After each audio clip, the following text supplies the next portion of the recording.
Aalisin po natin yung bolt ng susian. Wala akong barya na kin eh. Ito na lang pong pang-port ang gagamitin ko. Pagtsatsagaan natin. Hindi ko na kukuha ng buo ito. Baka maubos yung memory natin. Kukuha ko ito before and after. Ito wala pang galaw itong isa. Kaya anuhan natin. Medyo tsagaan. Biyernes Santo ko yung sarado machine shop. Kaya ano ko na lang. Pagtsatsagaan ko sa pang-port. Magkakapit kasi ako ng racing plate ng KLX 140 para pure off-road na yung KLX. Nakakasagabal kasi ito sa racing plate yung susian. Kaya alisin ko na.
Okay, ginabi na po tayo mga ka-KLXer. Natanggal na po natin itong ignition switch gamit ang porting tools at carbide. Medyo ginabi na po tayo at dahan natin inupod yung ulo ng bolt.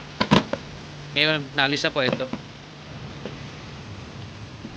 Ayan, ginamit ako ng port para namipis yung ulo. Tsaka pinukpok namin ng konti, tanggal na.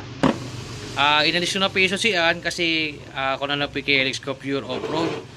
Alisin na po namin yung headlight. Magkakabit kami may racing plate para malinis mong tingnan. Yun lamang po mga KLX. Salamat po.